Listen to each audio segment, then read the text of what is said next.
Welcome to TypeScript FM, the friendly podcast for TypeScript developers where we bring you news, updates, and interviews from the community with plenty of tomfoolery sprinkled in.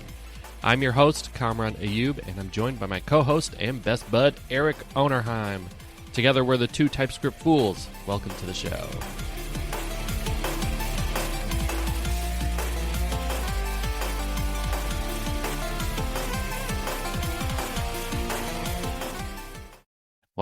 Welcome to the show. Welcome to the show. It's episode 29. Yes, we're going to be talking about news for the week of July 28th, but what did you do during the week of July 28th, Eric? You know, I have had a very successful third week, daily driving Fedora workstation 42. Tell me more about this. It's been awesome. That's cool. I've literally only been doing Linux dev for Excalibur and for my daily work. Like, I'm not on this Windows machine except right now to record this show because the AV stuff is still not there for Linux. But for all my dev workflow, it's super fantastic. Like, I was talking to one of my friends the other day and I timed it. I waited for Visual Studio to open for 5 whole minutes. Wow. And I was like, okay, y'all at Microsoft, you guys got to take a look at that. Because I'm opening a solution and I'm going to go put a pot of coffee on.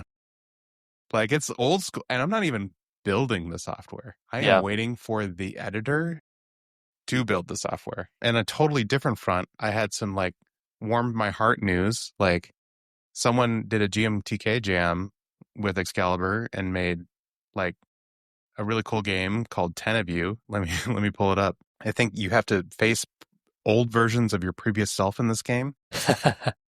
And they retrace your exact movements, and you have to outsmart yourself from the past. Nice. And they did it in Excalibur and Level Design Toolkit, otherwise known as LDTK. So that was pretty cool. That's and then cool. Another person had an internal hackathon, and they reached out to me over Discord, and they made a game in Excalibur, and it was recommended to them by an LLM. And I'm like, oh, this is the new SEO, I guess. I got to start advertising to the LLM. Yep. Well, what's nice is if you make really good documentation for people, it also tends to be really good for LLMs. Mm-hmm. Well, and so like I was like, wow, you know, they asked for like, I need a TypeScript game engine, and that's what they got. I was like, yes, yes, that's what I want. That's what I want to have happen. So that was awesome. Yeah, that was my week. That was super awesome. Very nice. Very nice. I canoed on the lake this week. I've been joking with people that nowadays every day is a Friday, basically, for me. Like, what is this weekend? I could just work half a day and then I got the rest of the day to do random stuff. So during the summer, it's spending time with my family. So I finished some course content and then I knew that I wasn't going to like record until the next day. So I was like, hey, I'm done after lunch. Are you guys doing something? And we went to the lake. We canoed out on the lake. And then I got stuck on the lake. So that was a lot of fun. The wind picked up, and I had the 3-year-old in my canoe, and she can't paddle. So I was against the wind, which is never good when you're in a canoe. So I had to paddle backwards. I paddled backwards half the way back to the beach, and that it worked, but it was really, really slow. And then my wife beat me because she had the other 2 older kids who could paddle. And so she beat me back, and then she sent one of the lifeguards out to me, and they were like, do you want some help? And I said, that would be great. Thank you. And so she hopped off the paddleboard into the canoe, and then they helped me paddle the way back. But it was sort of funny. But what's cool is on that lake, you actually can rent all the watercraft for free. So you can go there any day of the summer and up until whenever the park closes, and you can rent for free. Oh, that's cool. Other than that, I did an open source contribution this week. I'm working on the Quick City course, and that's spelled QWIK, in case you haven't heard of the framework. But Quick itself, I contributed some issues to the documentation. So I fixed an issue with post CSS that they had, and I updated their contributing guidelines because I was having some trouble getting the dev container to get set up with the Rust environment to work in. Because I don't I don't typically work in Rest, so I don't have that environment set up. But the dev container ended up not really working on my Windows machine, but worked great on the Mac OS. So I switched to my Mac to contribute. But yeah, that was fun. TypeScript FM is sponsored by Excalibur.js, the friendly TypeScript game engine for the web. Like many of you, I got into computers because I loved video games and dreamed of making one, but game development always felt a bit intimidating. Instead, I built a career in web development, though that dream of making games never really went away. Then I met Eric, who showed me I could use my HTML, CSS, and JavaScript skills to create games with just a bit of game design knowledge and the right engine. Excalibur.js makes game development approachable, offering everything you need to build 2D web games. Arcade physics, sprites, animations, input support, and integrations with tools like Tiled and Sprite. It's beginner-friendly, yet flexible enough to grow with you. Our team has published 10 games using Excalibur, all written in TypeScript. If you're a web developer looking to dip your toes into game dev or sharpen your TypeScript skills, give Excalibur.js a try at excalibur.js.com. Click the big tutorial button to start building your first game, Excalibur, a Flappy Bird clone. After that, join our friendly Discord community of web developers who love to help each other and share game dev tips. News for the week of July 28th, 2025. Yeah. Got some cool news. Well, the headliner is TypeScript 5.9 is bona fide. Released. It's released, and it's going to be a quick update here. There are no changes since the release candidate. And we've already covered the beta. That's right. And if you need a refresher, Rob Palmer has a great bulleted list on Blue Sky, which we'll link to, but so you don't have to go and read it. They include import defer. They include the module type node 20 for that requiring of ESM. The -- init, so if you're building a new TypeScript project, has the new modern defaults. And they're minimal. And it doesn't give you a huge file full of stuff. It just gives you the sweet, sweet distilled goodness. You get some new inline summaries for DOM APIs. Before it was just like a link to MDN, and you were like, oh, okay, well, I got to go open a browser. Now you get like a little bit of a summary on some stuff. There's some new IDE features like expandable hovers, which is a time saver, and some perf improvements. So, yeah, the TSC init might catch people off guard, because I saw in the TypeScript feed on Blue Sky, someone was like, what happened? I was used to like seeing all the different options so I could go through them and tweak them. So that's a PSA. Now, when you use TSC --init, you're going to get a very minimal TypeScript config that is strict, but has like a minimum amount of modern defaults. So like it's whatever the defaults are that we've talked about and you can read about. So you shouldn't have to do a whole lot of tweaking. Hopefully, it's probably what you want. Yeah, it's probably what you want. Mm-hmm. Mm-hmm. And fun fact, I know we talked about this in previous show, but TSL, which was a linter that is embedded as a compiler extension, already works in 5.9. And we'll share a link to Arnaud's tweet on Blue Sky about that. Cool. Next up, Node 22.18 has unflagged TypeScript support. This is the first LTS version of Node that now ships TypeScript support. What does that mean? It means you can use it in your company. It's now long-term support. And you'd be like, wait a second. When we always talk about this, didn't Node already ship TypeScript unflagged? Yes, they did. But they shipped it in 23 and in 24, which are both not LTS yet. 23 is not an LTS because the odd versions of Node are not LTS versions. 24 is the current version of Node. It will become an LTS eventually. Yep. This actually confused me at first because I thought we covered this with 24, but 24 is not currently in LTS. It's just current. And 22.18 is now the LTS. And knowing corporate America like we do, now we know that LTS is like, okay, it's got the stamp of approval. We can actually update all of our CI/CD images and our internal cloud platform that we built and all of that stuff. So you can finally use type stripping, and you won't get that experimental warning either. So that's pretty sweet. Yep. And per the Node documentation, they say production applications should only use active LTS or maintenance LTS releases. You know, we're like Node 22 is the only one in that category right now. So this is like your green light. So you can go to your IT department and you can be like, I demand TypeScript and Node. I demand it. Yep. Go get it. All right. I've got an item that looked really cool that I saw on Blue Sky.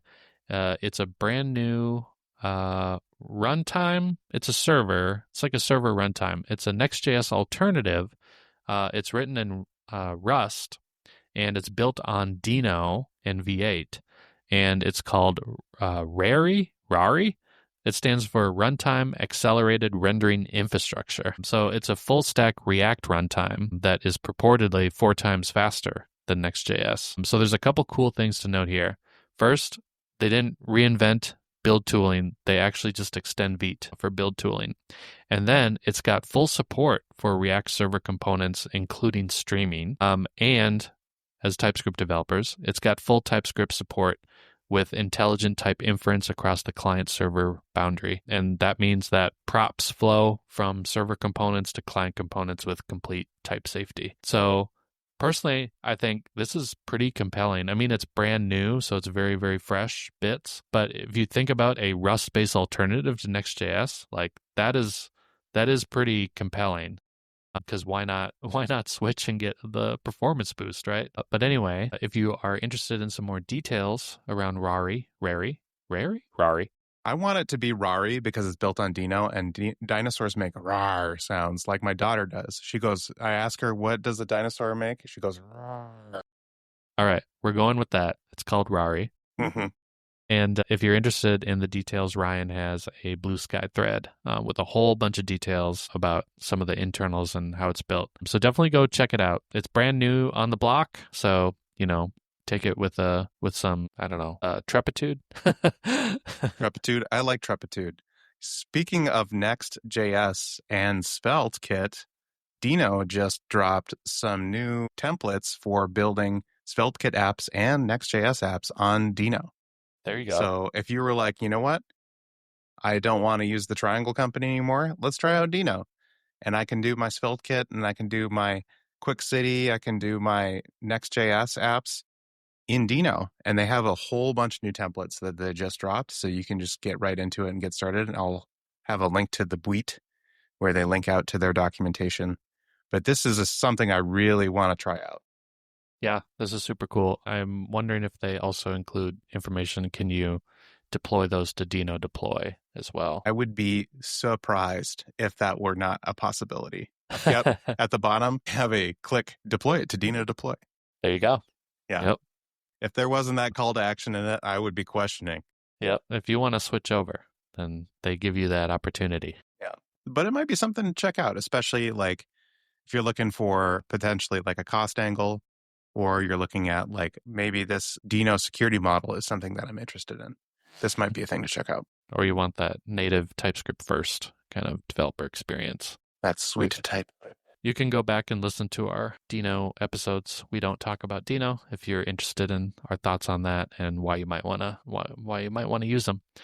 Speaking of Deno and Bun, the other 2 runtimes, pnpm recently added support for the engine property in the package.json, so you can enforce specific engine versions for Deno and Run, not just Node.js now with pnpm. So that's pretty cool. That means that pnpm is even better now at cross runtime package management. So that's good news. This is super cool. Next up, we're going to do a longer show on this, but ECMAScript has had a bumper last week and a half, and Rob Palmer is the font of Buits with ECMAScript news. But there's a ton of stuff. I'm just going to go over it really quickly. A couple of ones that I'm really excited have moved to stage 4, and that's some precise. So if you were ever complaining about how, 0.1 plus 0.2 doesn't equal 0.3, we have a thing for you. And that's some precise. This allows you to sum an array of numbers and avoid precision loss within certain bounds. So that's what the sum precise is all about. Next up is another stage 4 proposal advanced, and that's typed array to hex or base 64. Finally. So I have written like base64 encoding stuff and copy pasted it through 400 bajillion repos, it's just going to be built in now, which is going to be great. We have immutable array buffers advancing to stage 3. We have map upsert advancing to stage 3, which is great. This is that thing where you wind up checking if a thing is in a dictionary, and if it's not, you add it there, and then you increment the count. Like you're counting the like word frequency. It's a common pattern, like not just that problem, but that's what upsert's super useful for, is you just write this if statement and add thing so much. You can just do it in one command now in the upsert. It's actually called something different, but if you're looking for the proposal, it's the upsert proposal. You also get stage 3 iterator sequencing, so you can yield different iterators in an order and have them land in the right order that you expect, which is nice. And there's a couple really neat things that are experiments. And Kevin Deng is trying out some new try expression syntax. This is stage 0. And you can go check out his tweet with his motivating example. Nice. And there's a whole lot more that we'll link to. And if you want the latest and greatest, go subscribe to Rob Palmer on Blue Sky. I was going to say Bwitter. It is not called Bwitter, but maybe we should call it that. Maybe, yeah, it's kind of easier, yeah. That's what it's become for me anyway. Rob is awesome. He's all over the ECMAScript stuff, so almost always the first one to post about it. So we are really thankful to have Rob in our community. Next up, if you attended LaraCon, you already know this, but I don't use Laravel. Eric, do you use Laravel? No, but a lot of people around me do.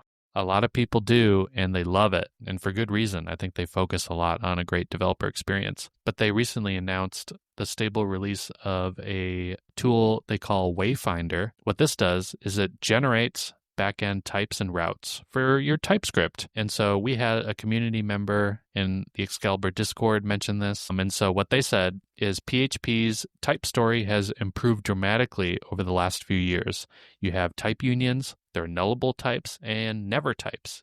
So Laravel being able to lean into that and spit out TypeScript types is pretty cool. And we agree. So if you want to learn more about that, I'll link to a video on the Laravel YouTube channel, which talks specifically about Wayfinder in some depth. And then I also link to the timestamp at the LaraCon 2025 Day 1 live stream. It's part of the keynote, and it's a segment by Joe Tannenbaum. And specifically, it's at 6 hours and 16 minutes. So I scrubbed it for you so that you didn't have to scrub.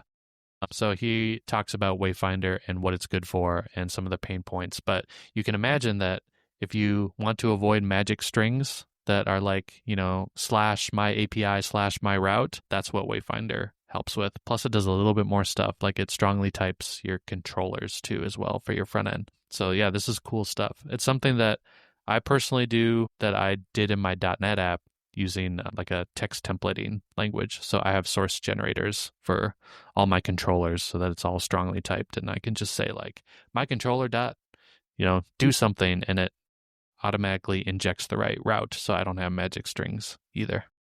Yeah, I feel like that's the way to do it. Mm-hmm. And you definitely want something like that because it's so easy to fat finger a route. It was quite a bit of work to actually set it up, but now that I have it, it's nice. But if you're on Laravel, you don't need to set it up yourself. You can just go use Wayfinder. This ain't your pappy's PHP. A lot of cool stuff is coming out of the PHP community, especially in Laravel. Next on the list of news is GitHub just announced that they are now doing npm trusted publishing with OpenID Connect. So before you needed to have super secret long-lived tokens, now you can use OIDC flows, which are way better for a lot of reasons. One of them is like if you have like an enterprise situation and you need to like dole out access through like whatever Microsoft is calling their thing, or you have any other OpenID Connect enabled thingy, you can go ahead and do deployments using OpenID Connect, and you don't have to expose super powerful npm tokens to publish packages. So this is a huge win for security. Yeah, that's very nice.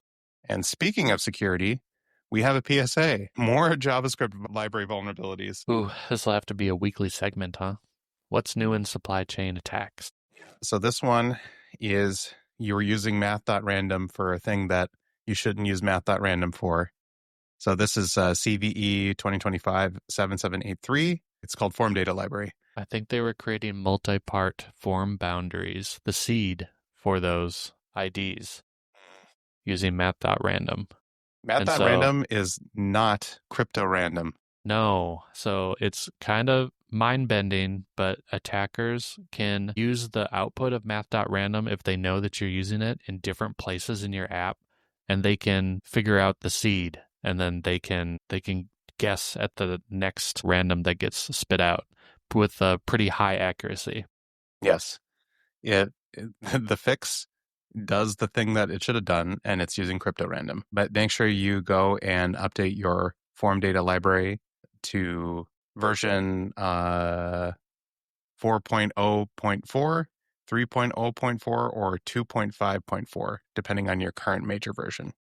Yep. And I believe that you might be affected if if your backend is using JavaScript and is using this library. So I think it can be a dependency in a lot of meta frameworks. So if you're doing full stack JavaScript, this is certainly something to go take a look at. Should we move on to community highlights? Sounds good. What's happening? All right. The first thing I have on the list is a fun little experiment of adding checked exceptions into TypeScript. So there's a fork of TypeScript from NX where they add in a throws clause. So is that a new syntax keyword, or is it like some different feature? Like what does it look like? Yeah. So in this example, there's infinite ways you could do this. They kind of take a Java tact to it, where on your function you can add to the end of it, you do a throws, and you can have a comma separated list of the types of things you can throw. I see. Gotcha. So this would be like a function return type of expression. Mm-hmm. Gotcha. Okay. Yeah. Fun fact, actually, this is a story from my Java days. I remember causing an outage because I added checked exceptions to something. Because I caused a runtime issue because I was publishing a library on behalf of the university. And I was like, oh, checked exceptions are a good thing. I'm going to add them to an existing API surface. That's a breaking change. Today I learned about breaking changes, and I broke the entire project, for everyone in multiple universities. That's too bad. We had to revert that commit. That's funny. Yeah. And you could definitely see where this would be potentially useful is if you decided that you wanted this strong error guarantee. Any function that calls your function needs to either A, declare that they throw the same errors, or B, handle those errors, which is maybe why this feature might be slightly distasteful for folks, because it is a type of function coloring. Cool. What's next? Next up, there's a new eslint-max-depth plugin from TypedRocks, and this is really cool. He shows how to make your own type-aware ESLint plugin. So if you've ever been there's already a max-depth ESLint plugin for how many indents you have, because if you're 4 indents deep, you're like, should I be doing this? Should I take my hands off the keyboard and maybe go for a walk? But this is the same thing, but for those of us that get pretty crazy with our types. So this is a max depth for your crazy types. So nice. To keep your conditional type, to keep you from getting a little too wild with your type expressions, which become kind of challenging to read, although very fun to make. This is not for our TypeScript cowboys who enjoy that kind of stuff. A lot of holes in this ceiling, I could tell you. Anyway, check that out. It's always, you should subscribe to his channel. He's always a fantastic watch. Awesome. Another one I have on the list, if you've ever been when should I use Zod versus Valibot? Jack Harrington just published a YouTube video about this. He goes into depth. I'll let you watch the video. Oh, you're not going to spoil it for me? I'm not going to spoil it. There's trade-offs. You know what? You know what? It depends. How about that? Oh, man. The next one, this one just hit me in the side of the face. This is so good. We were talking about this before the show. When you showed this to me, I was like, what is better Auth? Tell me about this. So this is how making Auth in your apps is a real pain in the butt? Yes, I'm very aware of this. Yes. Better Auth is a TypeScript library for doing this exact thing and doing the right things. So it has all of the session storage. It has all of the database stuff that you need. It can handle your JOTs. It can handle all of your crypto needs for authentication. And they have first-party integrations for all of the things that you might want, like Next, Nuxt, Deno, SvelteKit, all of the popular things. Mm-hmm. Even if you're running like a vanilla node thing, it's got the way to do it. And their documentation basically says, if you have like a standard request response object, better Auth can work with. Yeah, so which is pretty much everything. I could use it in Quick City. You can use it in Quick City. In fact, you should probably try to, I think. That would be cool. My course doesn't cover authentication, but yeah, this is pretty sweet. I got excited about it until I realized that, it is for full stack JavaScript, TypeScript applications, and I use .NET, so it wouldn't really work for me. But they are backed by a company, and that company is trying to create like an Auth infrastructure type of product. So if you're listening, Better Auth, if you can take care of all of my Auth infrastructure and I can still use Better Auth on my front end and then send my JWTs and all that type of stuff to you and you just handle it for me, ooh, I might be sold. So that would be like an Auth0 competitor to me. So anyway, you should definitely go check out Better Auth. Next up, we've got Maxwell Brown, who you may know as the creator of Effect.ts, which surprisingly, we haven't really talked too much about on this podcast because neither of us are like users of it. So I feel like we can't really, do it much justice, but we know that there's a lot of people that do use it, and it's a pretty big library. But if you are not super familiar with it and you kind of want to learn more about this, I've got something for you because Maxwell was on the DevTools.fm podcast, and he talks about Effect.ts and his company behind it. So if you want a good introduction to that at some point, hopefully maybe we can get him onto the podcast to teach us more about Effect, but definitely go check that out. Another blog post that was making the rounds was by Jamie Birch, and he wrote a blog post titled The Many, Many, Many JavaScript Runtimes of the Last Decade. And this thing is epic. So we've done a compilers, runtimes, and funtimes episode.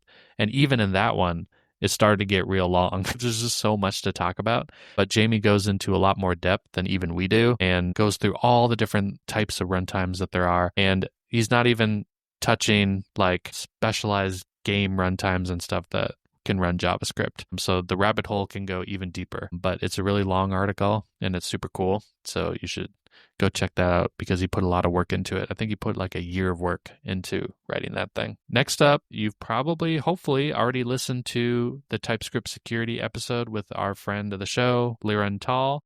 We briefly mentioned it, but didn't go too much in depth into it, but he has an open source package called MPQ. And this is an article that's not written by Liran. It's actually written by a principal engineer from a different company, and it's all about how MPQ helps you audit and protect your NPM packages. So if you're interested in that and maybe even want to help contribute to MPQ, you can read that. Awesome. All right. Next up, we have a LogRocket podcast hosted by Josh Goldberg featuring Mike Hartington going over his talk, TypeScript is so slow, or is it? And this is a great episode to listen to if you want to hear all about the guts of how TypeScript works and why it may be fast or may be slow.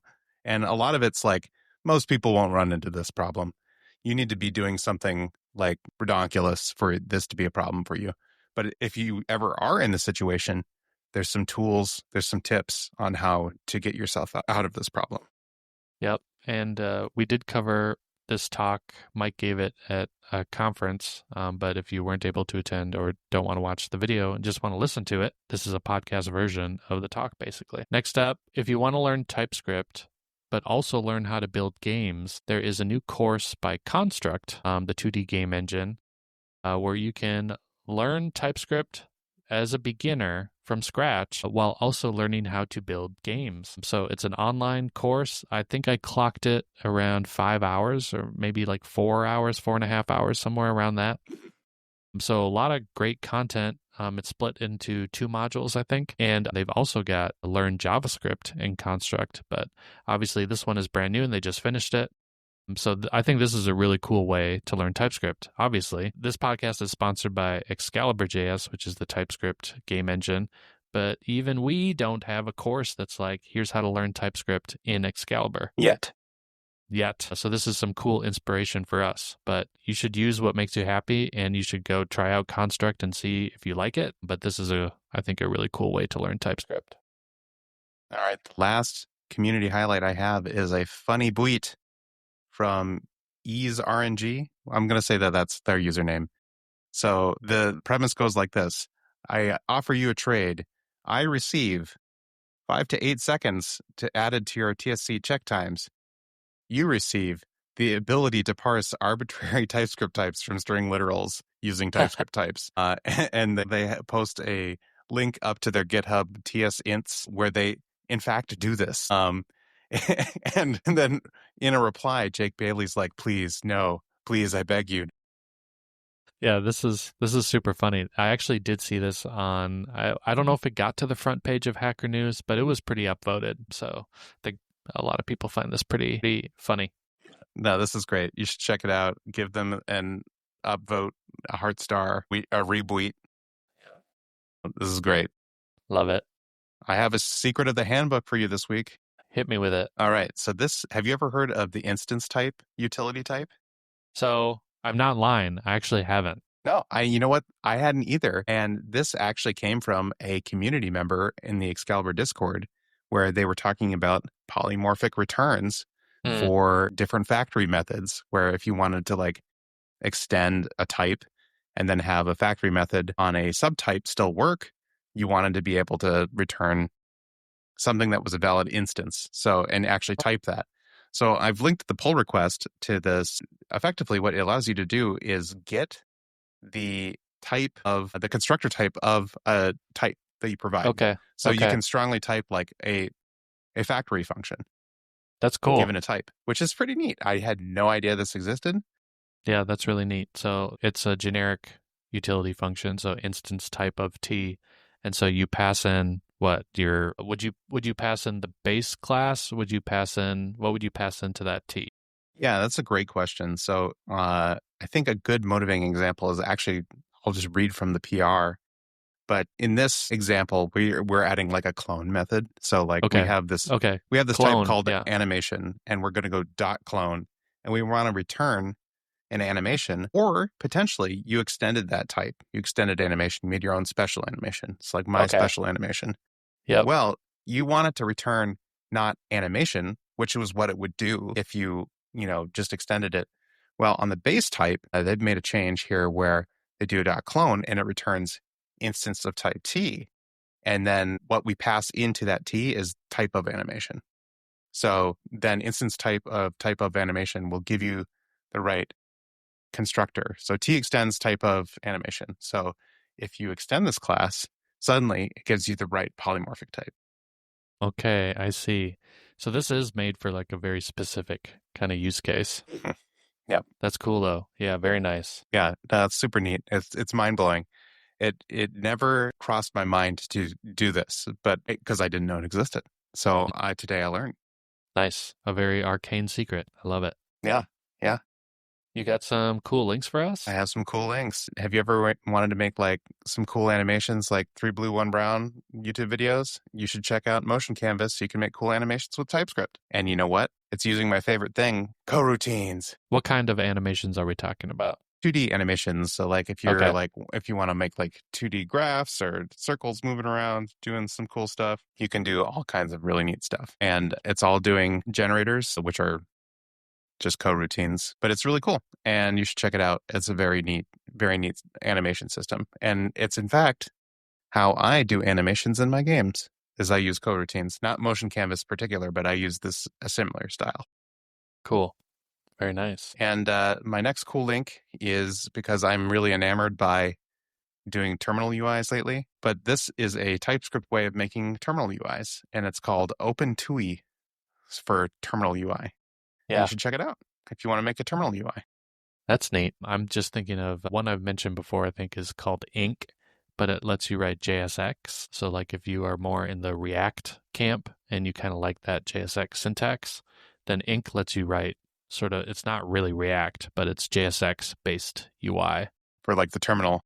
Yep. So they've got like a Flexbox implementation and stuff like that. All right. For my cool links, this is not even just a cool link, but like a weird weird link that, you're probably going to check out and then never do it again, which is to run Windows 95 in an Electron app.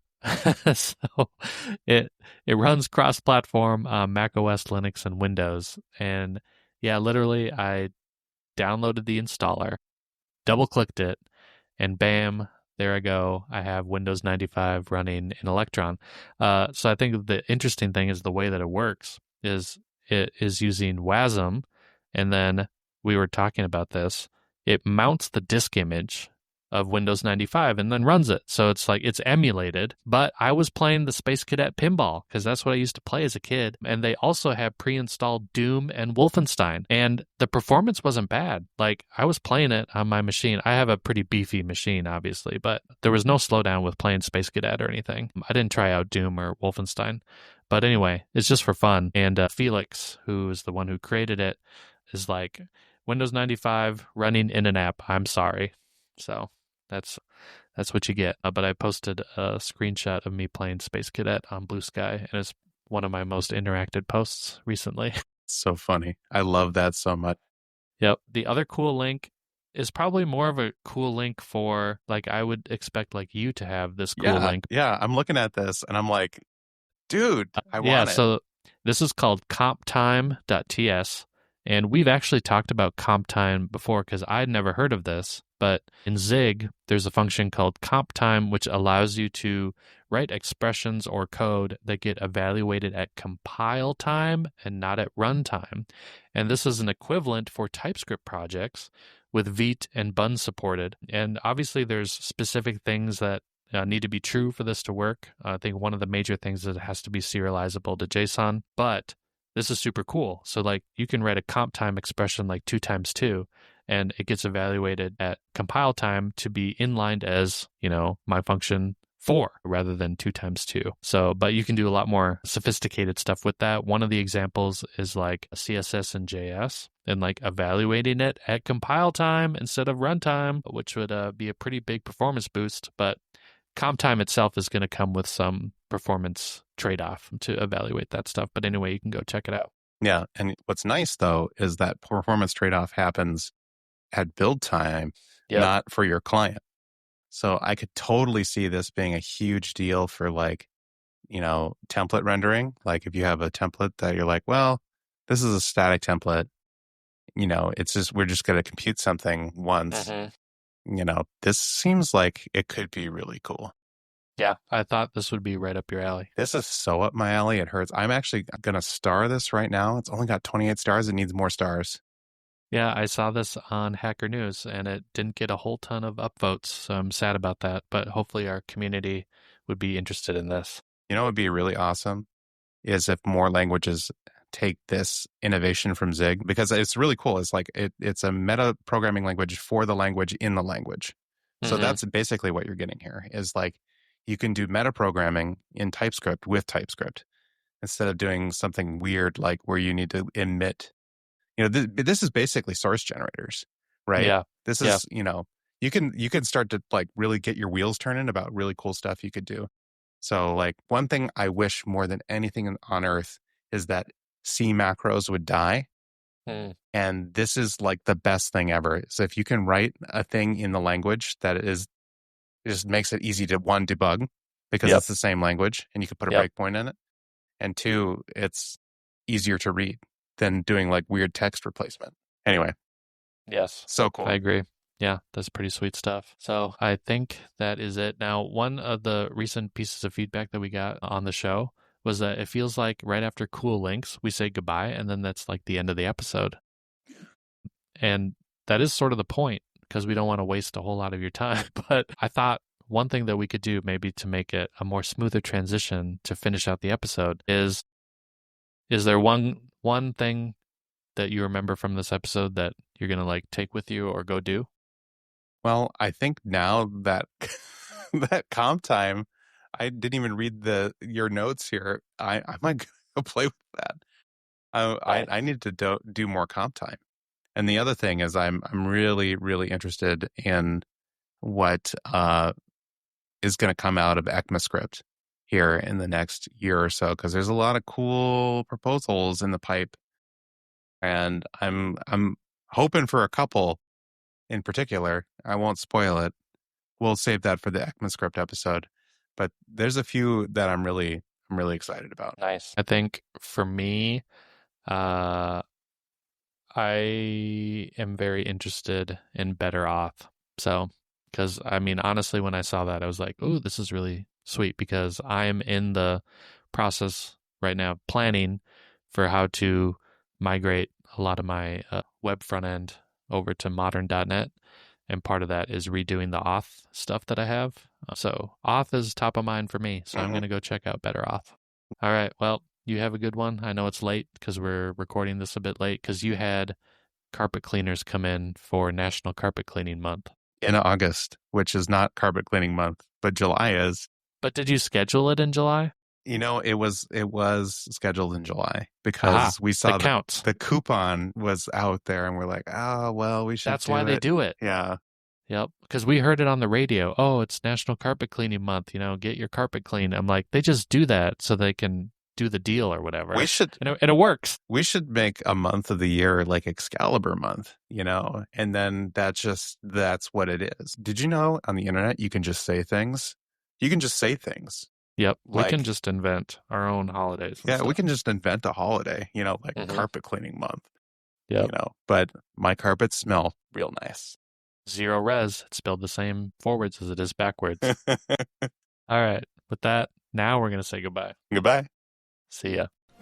Hi, everyone. This is Kamran. I just wanted to thank you for listening to the show, and we hope you enjoyed the episode. If you want to see the show notes, you can check your podcast player or go to typescript.fm where you'll see a list of all the episodes. If you enjoyed the show, tell your friends, and please rate it on Apple Podcasts or Spotify, because that's how the show grows and gets discovered by more people. If you want to suggest news or a project that should be covered, or just want to say hi, email us at feedback@typescript.fm. If you want to follow us on social, we're both active on Blue Sky. I'm at comronicus.com and Eric is at ericonerheim.com. You can also follow the show directly at typescript.fm.